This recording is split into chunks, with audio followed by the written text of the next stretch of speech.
This is when I was in college, 15 years ago now. When I was in college, this was the typical consumer journey, right? We had a funnel. Everything was a funnel, right? Even some of the parties. Talk about that later. This is how the consumer journey used to look, right? It was a funnel. But nowadays it looks more like this, right? And so if we're going to go with liquid analogies, I would say maybe a crazy straw. Remember when we were kids, we had those straws that went all crazy, zooped around? That's kind of what the consumer journey looks like today. It's probably a better model than a funnel. There's all kinds of touch points, right? It's Hi, not I'm no Fisher, founder of Commercial Progression. We're here at Digital Summit Detroit, the inaugural event of this great conference. And I'm joined today by my old college buddy, Ryan Jones from Sapient, that just finished a presentation about analytics and how you visualize those. Yeah, a little bit of data visualization. So thanks for having me. It's great to be here. It's a great first conference. I'm glad they've come to Detroit, right? Done a lot of speaking on the circuit, and it's awesome to be here in our own backyard in Detroit. So I just got to participate in your session here. It was huge. Like, it was hard to find a seat. Very crowded.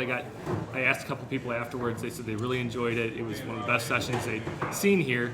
Can you talk a little bit about what you presented and maybe a little bit more about what you do day to day with Sapient? Yeah. So let's go to the day-to-day first stuff. That's the easy question.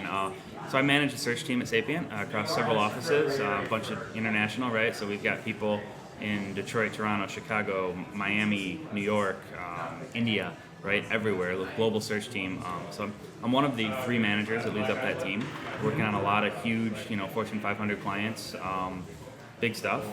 So today we're talking not just about SEO, but a little bit about data visualization, how we look at data and visualize it to find actionable insights. So, in addition, we talked about the difference between reporting and analysis. We talked about the difference between strategy and tactics, and just showed some really cool visual examples of data. So I'm glad you liked it. And so you mentioned, and I thought it was good you started it with strategy versus tactics. For our viewers, could you talk a little bit about what is the difference? Like you mentioned Facebook or Twitter. Is that a strategy or a tactic? Yeah, so that's the biggest misconfusion in our industry right now is a lot of people talk about Twitter and Facebook and call them strategies, right? Right. Well, they're tactics, right? Yeah. The strategy behind them would be exposure or brand awareness or customer acquisition, right? All that stuff is a strategy, and how you get that, which would be through Twitter or Facebook or Google Plus or Google Plus. No one uses Google Plus, right? So the example I gave is if your strategies come to Detroit, the tactics you could use to come to Detroit would be a boat, a plane, a bridge, a tunnel, right? So a car, perhaps. Yeah, right. There's different ways to come to Detroit, but the same goal is come to Detroit. And the same thing with brand awareness, right? You can get that on Facebook, on Twitter, and on anywhere. But it's important to differentiate and to focus on not so much the tactic, but focus on the strategy and make sure that all your tactics align with that strategy. Right. So the strategy is kind of that guiding light, and tactics are the discrete things you do to kind of move toward that strategy. Exactly, and I think in our world with all the information out there and a lot of times at conferences, we get too focused on the tactics and we sometimes forget about the strategy. Right, and so kind of after you do a bunch of tactics and you're fulfilling your strategy, you have a bunch of data. And everyone wants to show the guys upstairs, we're being productive. Numbers need to go up and to the right. Yes, yes. But kind of going past those numbers, or are we number 1 on Google, or are we number 2? You showed some interesting ways in both 2 dimensions and 3 dimensions about how do you actually understand or make sense of that data. Could you talk a little bit about some of that? Yeah, I've always loved the boss that comes in and says, it's got to go up and to the right, right? Because I love to ask them, like, well, when does it ever go to the left? it's always going to the right. It's never going to go to the left. Right, it never goes left. I want to see a report where it goes left, just once. Right. But yeah, numbers have to go up, right? But it's important that we distinguish between vanity metrics, which are visits going up, right? And actionable metrics and stuff we can actually look at and work with. Right, so we gave some examples of what we call the Pareto principle, which is the rule of 80% of the effort gets 20% of the results. Right. 20% of the effort gives 80% of the results. Right. So what our goal in analytics was, how do we focus on that 20% that gives us the most 80%? So we looked at some data visualization techniques for how to basically eliminate 80% of the data and focus on the 20% that helps us make a decision. Very cool, very cool. And you had some like Venn diagram type things and You showed examples of people getting organic search and then paid search, which is giving the same visitors anyway, and it's maybe not totally a waste of money, but they're spending a lot of money maybe in the wrong places. Yeah. Any tips you would have, or other top 3 tips, or a thinking of SEO, anything top 3 or top 10, Right. better results. But any tips for the other businesses here at Digital Summit, of just kind of common mistakes you see, or strategies or tactics?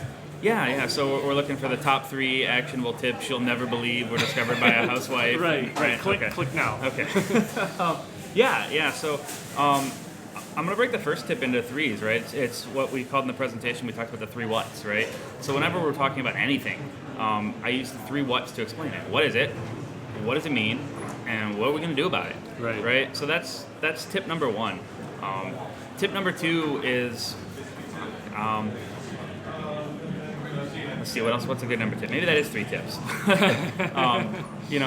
I would say the other mistake I say is one we mentioned, right, is people focusing on the tactics and not the strategies, right? So that's an important concept, is let's make sure that everything we do relates to our goal, right? And a lot of times with customers, I'll make this a 3rd tip, is define your goal. What is your goal? Right. Because a lot of times we'll work with people and it'll be like, we need 15 million YouTube views. Well, why? Right. Why do we need that, right? Right. And they look at you like, because we do, right? So the tip is understand your goal and understand what you're doing and make sure it relates to that goal. Mm-hmm. And then the cool stuff is just, showing it in a visual way that people can resonate with, right? Because C-suites don't like Excel, right? Right. We know that. They don't want that. I get it. They want pretty PowerPoints, pretty graphs. Yep. Well, so that's awesome presentation. You're going to be speaking in a week or 2 in Vegas at PubCon. So that's very cool. Anyone out there in Vegas or nearby, go see Ryan's talk. I really enjoyed it. I took notes. Like, I've got homework. Some that I'm going to have to delegate, of course. But even the nerdy part of me, it resonated, and it's very cool stuff. So I wanted to thank you for your presentation. And then also, I know you do a bunch of stuff on the side. You're always looking for the next big thing. What do you see out there? Anything cool or anything fun you're doing out there? I mean, I've been pretty busy lately. Well, you're only going around the country speaking everywhere. Right. I mean, I'm in the middle of a Miami, Detroit, Vegas, Dallas, New York trip right now. Easy. So I haven't had a lot of time for some of that stuff, but I'm really interested right now in how the paradigm of search is changing, right? Mm-hmm. So we look at stuff like Siri and Cortana and the Apple Watch, right? Yeah. And it's not only what we're searching for is changing, but we're changing how we search, right? Like, I can speak to my Comcast remote now and tell it, put on the Lions game, right? Like, that's just really cool, but it's also a search, right? Most people don't think of that. When I'm sitting at home watching TV, I'm actually searching in my Comcast remote. Right. So what's interesting to me is how the whole paradigm of search is changing. Mm-hmm. And it's not just changing what we search for, but how we search, which will again change what we search for. So I think there's going to be some opportunity there, and I'm really interested to see where that's going to go. So we're here at Digital Summit Detroit, the inaugural event. At Commercial Progression, we were actually working with some local partners trying to figure out an event where we could have high-level marketing managers, founders of companies, industry experts come together and trade ideas. And interestingly enough, we found out about Digital Summit, which of course is a national event that's been happening all around the country for a while now. But this is the first year where it's here in Detroit, and we're on day 2, the final day. It's been an awesome event. I hear that it's been such a big success that it's going to be here again next year, and Commercial Progression is looking forward to attending that again as well, and see other great speakers like my friend Ryan Jones here. Yeah, it's been a fun time. I mean, I'm having a blast here. I'm glad Digital Summit actually came to Detroit. I'm familiar with the conference series from other cities. It's awesome that they're here in Detroit now, finally. I think this is a great inaugural event. I have a feeling that next year they're going to be looking for a bigger space because the turnout here is just amazing. There's so many people, so many great marketers in Detroit that a lot of people don't think existed. But it turns out there is a really good marketing community here in Detroit. Yeah, we should add the Max M. Fisher Center here is a great venue. Love having it here. And if it doesn't fit next year, we definitely love the venue. But Ryan, you mentioned Detroit. There's great things happening here. I mean, you're from here. I'm from here. We've grown up here. I mean, it's changed so much. I mean, 10 years ago, 5 years ago, even 3 years ago, it was a different city. Oh yeah.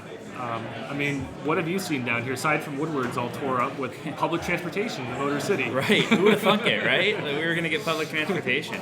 No, I mean, just this area too, right? And we're looking out at the DMC, which has all been redone recently. Yep. Right behind us, over there, is the new stadium that they're putting in, right? So like things are changing in this area, and it's becoming an amazing place, right? This is a pretty cool place to be right now. It's great to speak in your hometown too, I'm sure. Oh, it's you know, this I've spoken at a lot of conferences, and this is the most nervous I've ever been because it's Detroit, it's home, right? It's the first time here, and you know, it's like they say home field advantage, but I don't know, that wasn't true. I was really nervous for this one, but it's a big event. I want to thank my friend Ryan Jones here for presenting and spending some time with us here at Digital Summit Detroit. It's been an awesome event. We still got a little bit more that we're going to run off to enjoy now. But thank you again for watching. I'm Alex Fisher, founder at Commercial Progression. We're the Drupal experts based here in Michigan and servicing clients nationally. Thanks for watching.